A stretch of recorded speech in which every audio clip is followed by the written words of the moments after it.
নমস্কার বন্ধুরা, আশা করি প্রত্যেকেই ভালো আছো। আমার শখের হেসেলের আরেকটি নতুন ভিডিওতে তোমাদের সকলকে স্বাগত জানাই। গলদা চিংড়ির মালাইকারি তো সবাই খেয়েছো। আজ অন্য প্রসেসে গলদা চিংড়ির মালাইকারি তোমাদের সামনে তুলে ধরেছি। এইভাবে একবার বানিয়ে খেও, তাহলে কেউ আর গলদা চিংড়ির মালাইকারি খেতে চাইবে না, এটাই চাইবে। তার জন্য কড়াইতে সর্ষের তেল নিয়ে গলদা চিংড়িগুলো নুন হলুদ মাখিয়ে বেশ ভালোভাবে লাল লাল করে ভেজে তুলে নেব। সম্পূর্ণ রেসিপিটার সাথে থেকো বন্ধুরা, অবশ্যই কমেন্টের মাধ্যমে জানিও।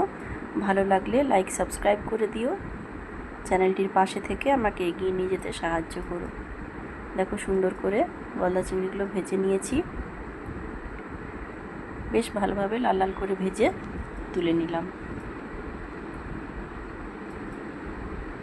এবার অন্য একটা কড়াতে একটু তেল দিয়েছি, খুব সামান্য।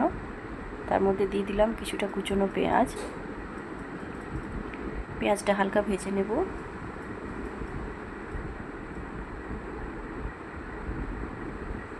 একটু নরম নরম করে হালকা যখন ভাজা হয়ে যাবে, তখন এর সাথে অ্যাড করছি সামান্য পরিমাণে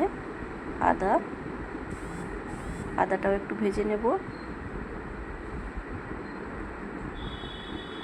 আদাটা হালকা ভাজা হয়ে গেলে দিয়ে দিলাম একটা গোটা কাঁচা লঙ্কা। তার সাথে দিয়ে দিচ্ছি একটা ছোটো এলাচ আর একটা লবঙ্গ।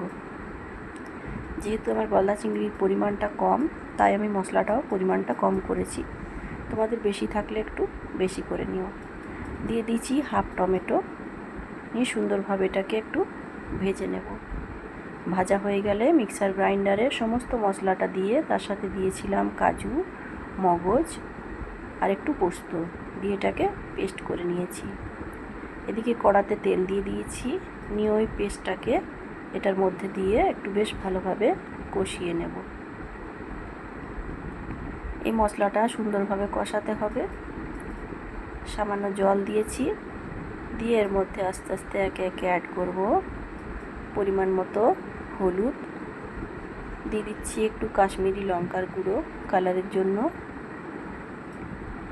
দিচ্ছি পরিমাণ মতো নুন আর সামান্য পরিমাণে চিনি